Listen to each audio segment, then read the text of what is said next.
Gracias por escuchar los podcasts de Radio Nacional. Acceda a todos los programas en rtv.es/a la carta.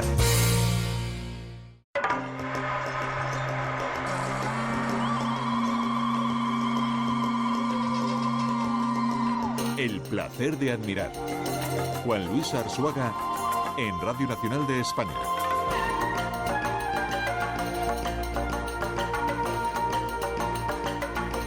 Buenos días, buenas tardes. Este programa es El placer de admirar y yo soy Juan Luis Arzuaga.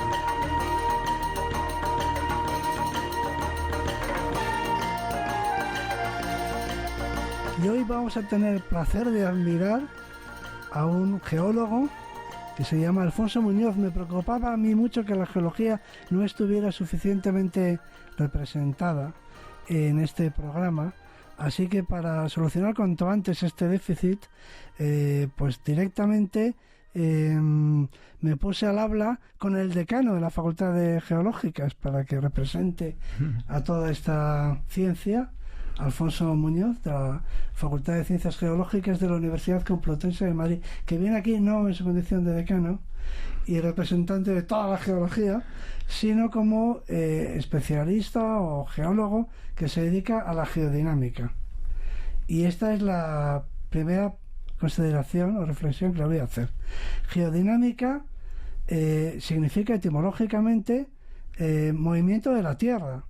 Y voy a hacer una pregunta muy ingenua. Es que la Tierra se mueve. Ya sabemos que hay terremotos en estos días en Granada precisamente, ¿no? Pero más allá de los terremotos no notamos que se mueva nada aquí. La Tierra nos parece lo más estable que existe. Se mueven, por ejemplo, no sé, los continentes. ¿Qué es lo que se mueve? Bueno, pues hola Juan Luis, encantado de estar contigo. Y sí, efectivamente, se mueven. Lo que pasa es que la velocidad de movimiento es pequeña en términos humanos, es decir, son del orden entre milímetros y centímetros al año. Yo siempre pongo el ejemplo de la velocidad de crecimiento de las uñas. Las uñas crecen, pero tú no las ves crecer, pues es exactamente igual. Pues África se desplaza respecto a Eurasia del orden de medio centímetro al año, y en el mayor de los casos pues llegan a alcanzar 15 centímetros año, que si vas acumulando durante millones de años, pues es lo que hace que esa cantidad inmensa de energía, de masas enormes moviéndose acumuladamente durante millones de años, produce una acumulación de energía y un desplazamiento que da lugar a los orógenos y a las cadenas de montañas, por ejemplo. Pero si no percibimos el movimiento de los continentes, ¿cómo es que alguien se dio cuenta de que se movía? Si no es algo que podamos apreciar o medir así con un metro. Pues esto viene de antiguo, es decir, ya desde hace más de 200 años había evidencias de que había geometrías en la forma de los continentes que encajaban unos con otros, ¿no? Por ejemplo, Sudamérica con la costa africana. Simple como eso. Tan simple como eso. Esas fueron las primeras observaciones. Y luego fue Wegener, digamos, un meteorólogo y geofísico alemán, el que propuso una teoría para explicar este posible movimiento relativo de unos continentes respecto a otros, que le llamó, la deriva de los continentes. Y esa fue la primera, hipótesis de explicación de ese posible desplazamiento de unos continentes respecto a otros, hace más ya de 100 años.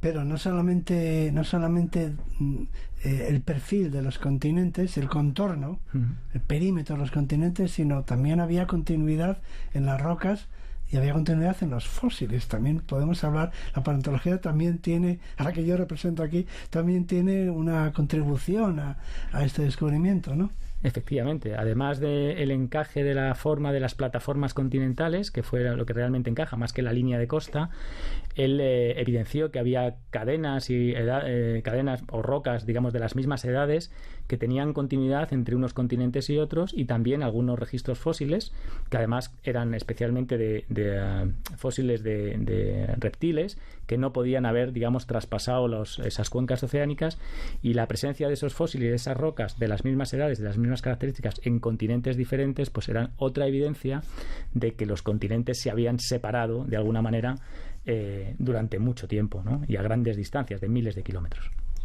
Esto es un buen ejemplo de cómo las teorías científicas, las grandes teorías científicas van en contra de la intuición, son antiintuitivas, son increíbles, ¿no? Porque, claro, proponer que los continentes se mueven a una velocidad que, aunque lenta, explica la separación ni más ni menos del océano Atlántico entre Europa y América, y postular que han estado unidas, pues es una idea verdaderamente loca. Sí, y bueno, tuvo una oposición brutal. Es decir, de hecho, no consiguió convencer a la comunidad científica y fue rebatida precisamente porque no podía explicar de dónde provenía ese movimiento, cuál era el motor de esa dinámica o de ese movimiento entre las diferentes continentes. Y hubo que esperar décadas hasta poder lograr una explicación, digamos, a ese movimiento. Ahí quería ir yo ahora a parar, ¿no? Porque, bueno, pues aceptemos el hecho que los continentes se mueven, de que han estado todos juntos, de que ha habido un supercontinente en el pasado, que luego se ha ido fragmentando, bueno, y luego juntando otra vez, y que ha habido varios supercontinentes y varios ciclos de estos de reunión de todos los continentes y de todas las tierras, por lo menos, continentales, y luego fragmentación y dispersión, ¿no? Que está habiendo varios ciclos, pero que el último pues es muy importante y explica la distribución actual de muchas cosas, no solo de las rocas, sino también de las faunas. Explica por qué hay marsupiales en unos continentes y no en otros, por ejemplo, que es la clave para entender el mundo viviente. Pero siempre en ciencia lo que necesitamos para dar una teoría por probar, para quedarnos tranquilos, es lo que llamamos el mecanismo, la explicación. No basta con la observación, no basta con decir que los continentes se separan y que eso explica la distribución de las rocas y de la biosfera, sino que hay que averiguar qué es lo que hace, cuál es el motor. Estamos hablando de que la Tierra tiene un dinamismo, pero ¿dónde está la caldera? ¿Qué es lo que hace que eso se mueva? ¿Cómo se mueve? Pues eso hubo que esperar porque Wegener murió en una expedición a Groenlandia en los años 30 y además fue interrumpida su carrera investigadora en la Primera Guerra Mundial. Fue llamado a filas. Y entonces hubo que esperar a que terminara la Segunda Guerra Mundial, y en esta Segunda Guerra Mundial hubo un gran avance científico-técnico, y gracias a este avance de exploración básicamente eran avances militares para localizar submarinos y digamos la guerra marina, y gracias a ello pues se pudo explorar y se tuvieron los primeros mapas batimétricos del fondo de los océanos y de los primeros mapas de anomalías magnéticas de los fondos oceánicos, y ahí se vio pues que los fondos oceánicos tenían cordilleras inmensas con miles de kilómetros de continuidad y patrones de anomalías magnéticas simétricas respecto a esas ejes de cordilleras. Y eso llevó a un conjunto de investigadores que eran geólogos, geofísicos, pues como Hess, Tufo Wilson y otros, a proponer una teoría que complementaba a la deriva continental de Wegener, que era, digamos, la expansión de los fondos oceánicos. Y se articuló una teoría que es el paradigma, digamos, de las ciencias de la Tierra, que es la tectónica de placas, donde el motor de ese movimiento, este desplazamiento lateral entre los continentes, era precisamente la creación de nueva litosfera en los ejes de las dorsales, el movimiento lateral de estas y la destrucción o reciclado de esa litosfera que se creaba en los océanos en unas zonas que coincidían con las principales fosas oceánicas del mundo, que eran las zonas de subducción. También hubo aporte de los sismólogos que proporcionaron, digamos, la distribución en profundidad de esas zonas de subducción, donde había unas zonas que se denominan zonas de Badat y Benioff, donde había unas láminas de sismicidad inclinada que eran, digamos, la evidencia de ese reciclado de esa litosfera, que es la parte fría externa de la Tierra, que es rígida y elástica, y cómo se producen unos ciclos, digamos, de creación y destrucción de litosfera, cuyo motor energético proviene de la transferencia, digamos, de calor desde el interior de la Tierra en forma de grandes células convectivas en el manto. Pero hasta que no hubo evidencias de ese reciclado, creación y destrucción de la litosfera, y cómo, digamos, ese movimiento relativo venía desde más abajo, desde el manto, pues no se pudo explicar ese movimiento lateral. Y hubo que esperar hasta los años 60, donde se produjo esa, digamos, convergencia y realmente esa revolución tremenda en las ciencias de la Tierra. Porque antes de esto, para explicar la formación de cuencas oceánicas o de cordilleras, había unas teorías completamente inexplicables del eugeo sinclinal que nadie entendía. y que simplemente se enunciaban para poder explicar la realidad, ¿no? Sí, yo he leído a algún autor decir que conforme se van desarrollando las teorías explicativas, que van teniendo cada vez más alcance, más amplias, el estudio de las ciencias no se hace más complejo, sino más simple. Es decir, que es más fácil estudiar geología ahora con la tectónica de placas porque no hay que saberse todos los detalles, sino que hay que entender el fenómeno general, ¿no? O sea, que las grandes teorías científicas, como la teoría de la evolución, por ejemplo, no solamente complica la vida del estudiante, sino que la simplifica mucho, porque podemos, con unos pocos conceptos, entender la genialidad de los fenómenos. Eso es así, es decir, la tectónica de placas es realmente una hipótesis relativamente simple y que explica la inmensa mayoría de los procesos geológicos dinámicos que hay en la Tierra. Y esa es la belleza, ¿no? La belleza de que es capaz de explicar desde cómo se forman los océanos hasta unos pliegues en el Himalaya es decir, que realmente es más simple que las complejas. Muchas veces cuando no se entiende algo se hace una hipótesis muy muy compleja con muchas variables que realmente lo que indica es que no controlas, digamos, esas variables, ¿no? Si la explicación es muy larga es que no sabe la respuesta. Efectivamente. De todas formas, yo me considero una persona muy afortunada porque he presenciado, he sido testigo de la construcción de la última de las grandes síntesis científicas, ¿no? La geología fue la última en elaborar una gran síntesis, que es una síntesis general, que explicara toda la enorme variedad de fenómenos geológicos con una única explicación. La biología fue antes, con Darwin. Darwin concibió una explicación, que fue la selección natural, que permitía entender la biosfera. Y la síntesis ya estaba hecha, pero esa no la conocimos porque este es el siglo XIX, pero nosotros hemos nacido, eso es un privilegio que yo no me canso de repetir en las conferencias y en clase. Hemos tenido la inmensa fortuna de asistir a la construcción de la gran teoría científica en una de las grandes ciencias que existen, ¿no? Eso lo hemos vivido. Yo todavía leía libros en la facultad en los que se decía que esto de la tectónica de placas solo era una teoría, que no estaba demostrado. O sea, lo hemos visto. O sea, es como haber nacido en la época de Darwin. Efectivamente. Bueno, profesores, Ramón Vegas, que fue un profesor de tectónica mía, Bueno, muy bien. me explicaba y me cuenta que él tuvo que hacer la transición desde esas teorías fijistas de Belousov y que explicaban el eje sinclinal a, digamos, cuando estaba estudiando, ir teniendo que adaptarse y los propios profesores estaban viviendo la revolución. En paleontología todavía se concebía la posibilidad de que hubiera puentes de tierra que uniesen los continentes separados y que explicaran la continuidad de las faunas por unos puentes continentales luego desaparecidos. Es decir, que no lo digo como lamentándome, sino al contrario, que es que hemos tenido, es un privilegio, lo hemos visto, este fenómeno. Algún día se dirá que en nuestra generación o en el curso de nuestras vidas se produjo este acontecimiento científico. Una especie biológica, que es la especie humana, llegó a entender no solo su propio origen, sino llegó a entender el funcionamiento de su propio planeta. Es un hito de una dimensión que es enorme. Trasciende, evidentemente.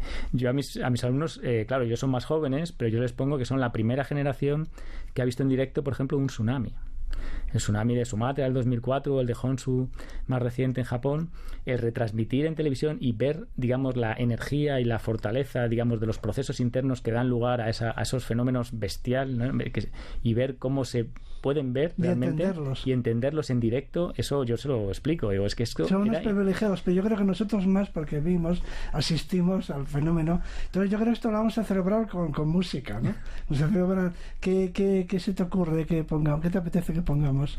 Pues si lo hacemos cronológicamente, como la historia de la evolución, yo soy de la década de los 80 en mi juventud y tengo que retrotraerme a los 80 en la movida madrileña. Entonces yo, pues un homenaje a Enrique Urquijo y a Los Secretos, que al final me llevan a los veranos de mi juventud y también a las campañas marinas, donde es la banda sonora, digamos, que ponemos para empezar siempre la campaña con mis compañeros de campaña. ¿Y de Los Secretos? ¿Qué te... Pues un homenaje a Enrique Urquijo, pero a tu lado, que es la canción, digamos, homenaje y más representativa para él.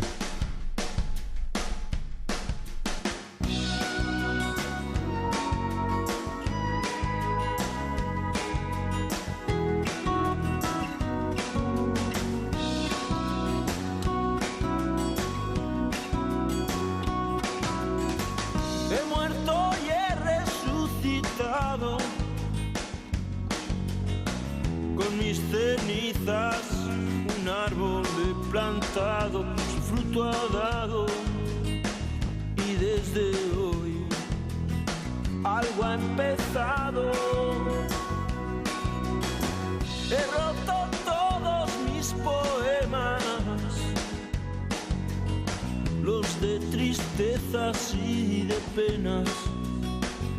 Lo he pensado y hoy sin dudar vuelvo a tu lado. Ayúdame y te habré ayudado, que hoy he soñado en otra vida, en otro mundo. Pero a tu lado.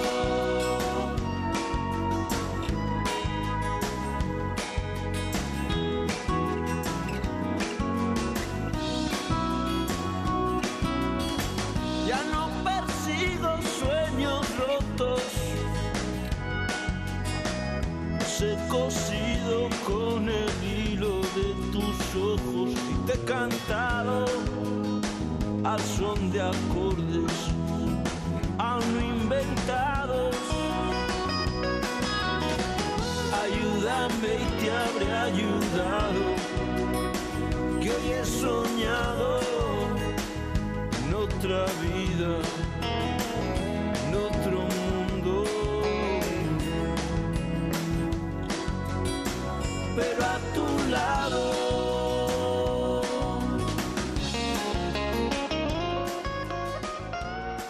A mí me encantan los secretos porque los hermanos Urquijo eran vecinos míos. Como se hace una generación un poco anterior a la tuya.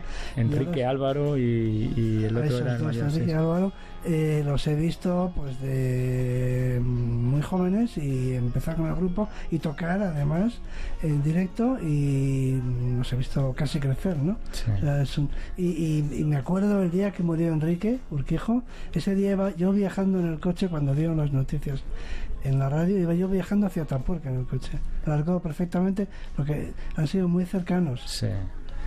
Un tío hipersensible, un genio, vamos, un genio. Lo que pasa es que esta gente tan sensible, pues como le pasa a Antonio Vega o tal, son frágiles. Sí, también. Son frágiles, son frágiles. Es otro privilegio que hemos tenido, Sí. no solamente la tectónica de placas, sino Sí, también hemos seguido en directo la movida. Pues muchas gracias por esta banda sonora que nos has traído, porque además nos sirve para que pasemos a tu trabajo. Todavía no hemos hablado de lo que tú, de tu trayectoria, de tu biografía, de tus experiencias, porque tú has empezado, si no recuerdo mal, en una cuenca continental.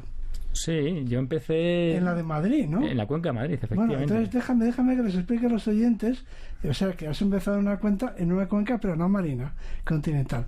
Entonces puede que los oyentes no sepan que ahora estos estudios donde estamos ahora, estamos en una cuenca. Pasa que está rellena, ¿cómo es eso?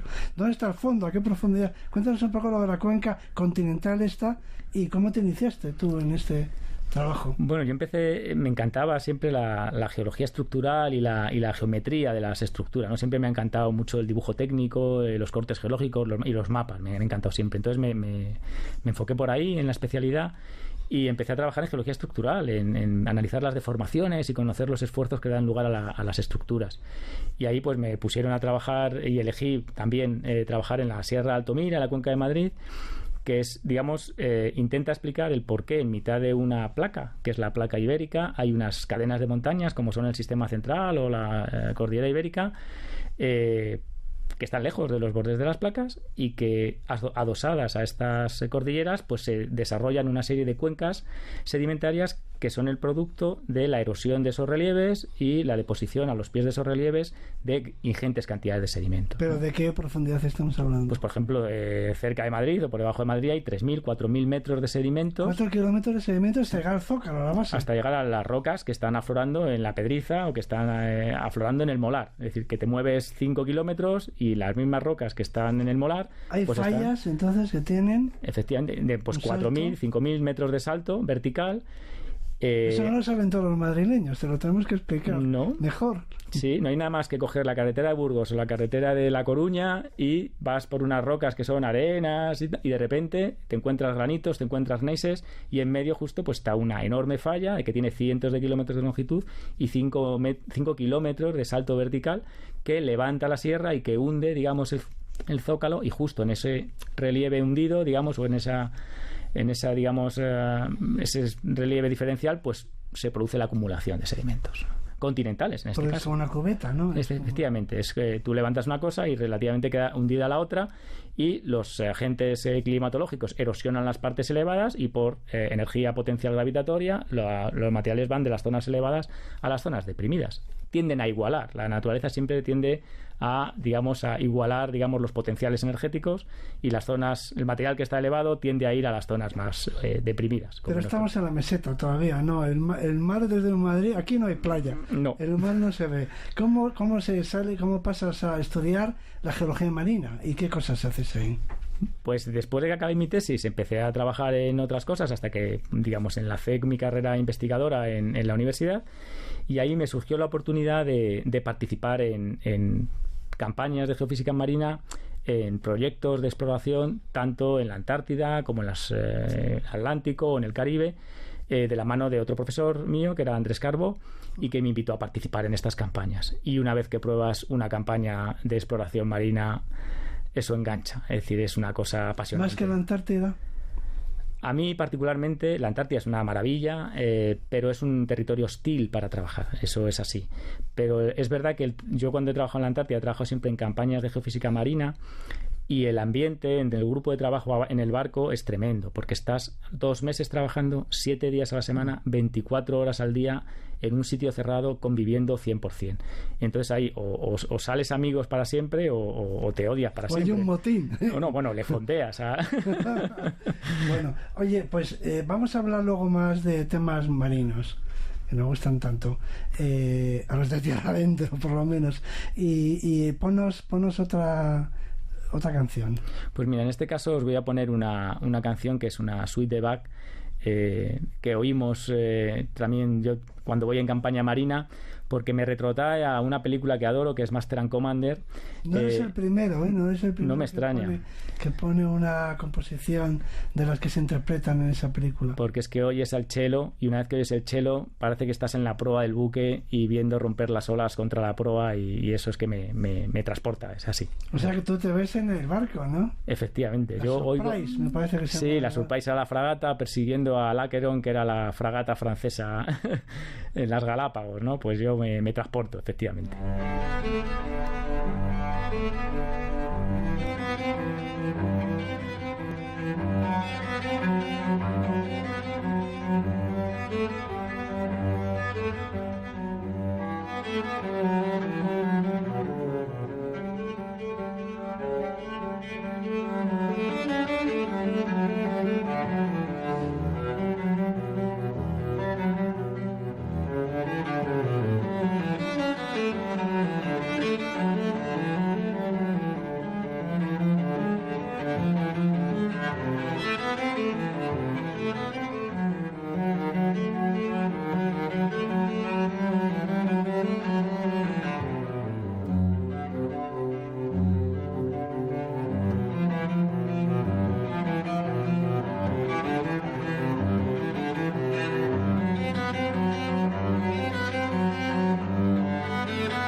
Bueno, pues ya estamos en alta mar, ¿no? Ya estamos en alta mar, hemos transicionado.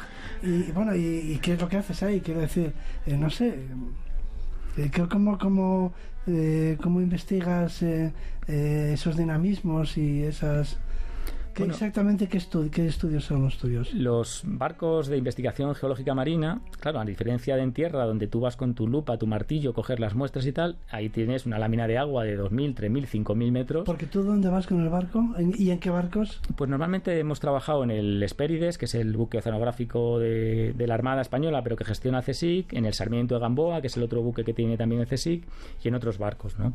Y estos barcos en realidad son laboratorios científicos flotantes, donde llevan una instrumentación variadísima, ¿no?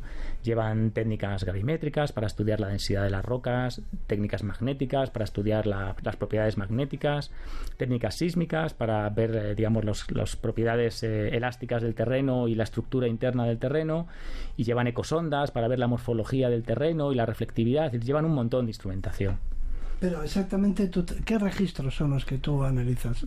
Tradicionalmente hemos trabajado datos gravimétricos, magnéticos y sísmicos. Fundamentalmente nosotros trabajamos en estructura profunda. Hay gente que trabaja en los aspectos más superficiales o los procesos más externos, como son corrientes contorníticas o estructuras más superficiales. Nosotros trabajamos en estructura cortical profunda. Y entonces necesitamos datos que nos proporcionen información de kilómetros de profundidad. ¿Y qué es lo que queréis averiguar con estos registros? Pues realmente es que los fondos oceánicos son muy desconocidos. Mucho más ¿Simplemente la cartografía? Digamos, la naturaleza de la corteza, las zonas de transición entre corteza oceánica y continental. ¿Un mapa geológico de los fondos marinos o algo así? ¿O cómo? Y más por debajo. O sea, además del mapa geológico de los fondos marinos, que reflejaría, digamos, los materiales más jóvenes y más recientes, la estructura y las propiedades de la corteza que hay por debajo, porque tiene muchísimas implicaciones. La gente no sabe, pero todos los países tienen derecho a una zona económica exclusiva. Queríamos hablar de eso. Pues, pero el principio es simplemente por conocer la estructura de esos fondos oceánicos, ¿no? Bueno, pero eso tiene muchísimas implicaciones, porque asociada a esa estructura y propiedades por ejemplo, de los márgenes continentales, están los enormes yacimientos, digamos, de hidrocarburos en el mundo, están, digamos, intereses... ¿Buscáis eso o no? También, sí. Pero, ¿y tenéis os colaboráis con financiación de empresas petrolíferas o algo de eso? Sí. ¿Participan? Colaboramos, hemos tenido proyectos de colaboración pues con Repsol o con Cepsa en España o con otras compañías de fuera de España, donde ellos financian una parte de la investigación básica y luego se retroalimentan de tal manera que esa información les sirve a ellos para poder optar a tener, digamos, derechos o, digamos, a entrar en las subastas, digamos, de los bloques de exploración. Hay una parte de ciencia básica, pero detrás de la ciencia básica va siempre una parte, digamos, que tiene un interés que trasciende de la ciencia básica y que ya es de tipo socioeconómico. Bueno, ¿y qué tiene que ver todo esto con la soberanía? Yo nunca he entendido muy bien cuáles son las áreas territoriales, ¿no?, de los diferentes países y exactamente la distancia con respecto a las millas, ¿no?, los límites de las aguas territoriales. ¿A qué responden? ¿A qué obedecen? ¿Con qué criterios? ¿Cómo son todos iguales para todas las costas, líneas de costa? Entiendo que hay una plataforma continental, explícanos eso muy bien. Luego recordamos que hay un talud, ¿no?, y la profundidad aumenta mucho. ¿Y eso qué tiene que ver con la soberanía nacional? Bueno, pues porque el mar no tenía dueño y entonces la ONU tuvo que entrar en ello. Antiguamente la soberanía de un país era hasta donde llegaba un cañonazo y eran aproximadamente esas 12 millas. Y luego a partir de ahí el mar era del que lo usase o ocupase. Entonces la ONU puso, digamos, coto a eso y estableció la ley del mar y una conferencia en Naciones Unidas donde se establecieron los derechos y los límites de cada país que tiene costa. Y entonces establecieron que cada país, si no tenía a ningún país enfrente, pues tenía derecho a 200 millas desde la línea de costa. Tal cual. Para todos igual. Para todos igual. Si tenías un país enfrente, se trazaba la línea de equidistancia. A menos de 200 millas. Claro. Efectivamente. Por ejemplo, entre el Reino Unido y Noruega, pues no hay 200 millas para cada una, pues tienes que dibujar la línea de equidistancia. Y de la línea hacia un lado es de un país y de la línea hacia otro es de otro. Pero si enfrente no tienes un país, tú puedes pedir a la ONU lo que se denomina la extensión de la plataforma. O sea, la plataforma también es del país. Geológicamente tiene sentido. Tiene sentido. Entonces tú te puedes decir que puedes reclamar derechos más allá de las 200 millas hasta un máximo de 350 millas. El que tiene más plataforma, entonces tiene... Si demuestras que o bien tienes más plataforma o bien Hay unos límites batimétricos y unos límites del espesor de sedimentos. Y si esos sedimentos provienen de tu plataforma, te da derechos. Te da derechos de todo lo que haya por debajo del agua. Lo cual es tremendo. Tremendo, porque los países como Portugal ha multiplicado en su solicitud a la ONU, que están, digamos, todavía por resolver, pero ya están hechas, multiplica por 3 su territorio. O España duplica su territorio soberano. Pero nosotros tenemos poca plataforma, ¿no? Tenemos poca plataforma, pero hemos solicitado la extensión a Naciones Unidas en el noroeste, en la zona de Galicia, el Banco de Galicia hacia el oeste. Esa, digamos, solicitud se realizó conjuntamente con Portugal, Francia, el Reino Unido y Irlanda, y luego una vez que nos toda la fachada atlántica, y una vez que nos la concedan, ya nos dividiremos entre nosotros. O sea que Europa va a crecer hacia el oeste. Desde luego. Bueno. Y también en Canarias hacia el oeste, por supuesto. Van a crecer nuestro territorio, y eso tiene importancia en relación con los recursos naturales, ¿no? Pero tanto minerales como también de pesca o energéticos, efectivamente. Todos los animales en la zona, digamos, de económica exclusiva y en la extensión de la plataforma da derecho a lo que esté por debajo de la lámina de agua y a lo que esté pegado al suelo.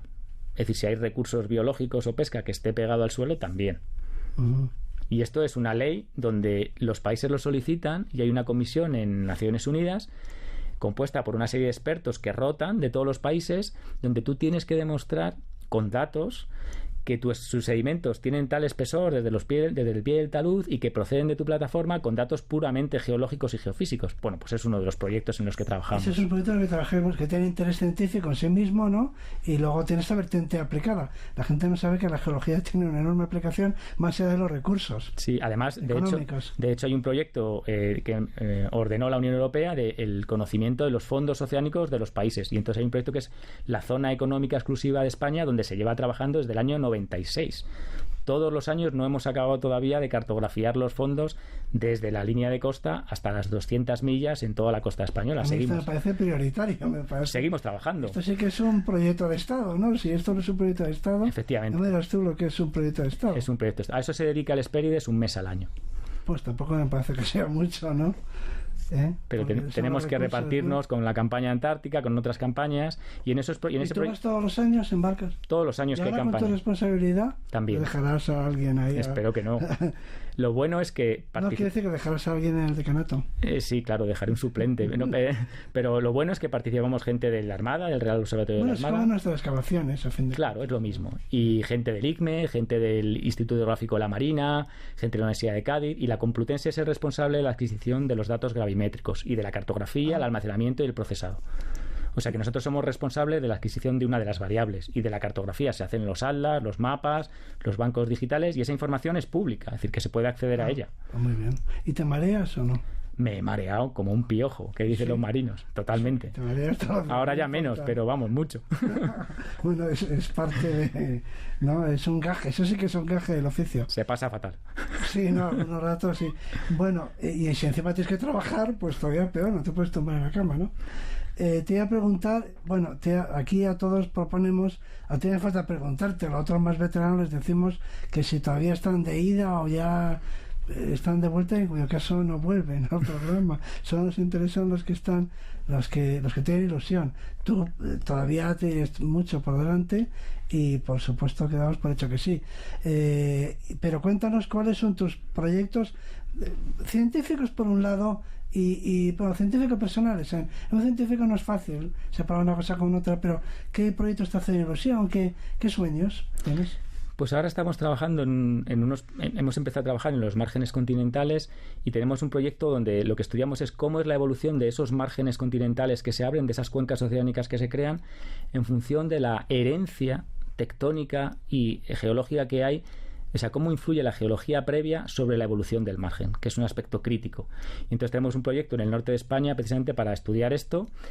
Y luego hay otro tema que a mí me interesa mucho, que es, digamos, en esta transición energética que estamos en el mundo, ¿no? En el proceso de descarbonización, el cómo, digamos, mejorar los estudios para utilizar la energía geotérmica como una energía renovable de futuro, que tiene un carácter eminentemente geológico y que las técnicas geológicas son fundamentales. ¿Tú crees en la energía geotérmica? Absolutamente. ¿Sí? Absolutamente. Pues eso se merecía otro programa. Es una lástima que tengamos que terminar esta conversación, porque si hay una fuente de energía ahí prácticamente ilimitada, ¿no? Sí.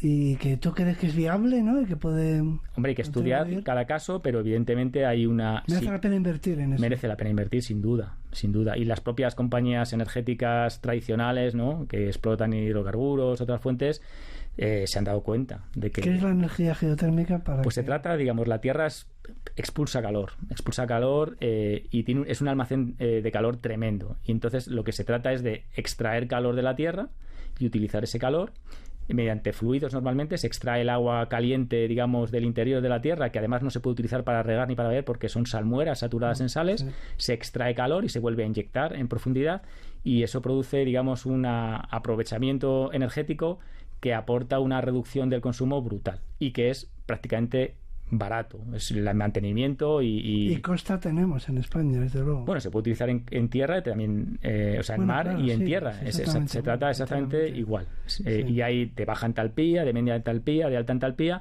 para producir energía o para ahorrar en cada una de las casas. Mucho más eficiente en muchos casos que otros sistemas que ya se están instalando, como son, digamos, las placas solares en algunos casos.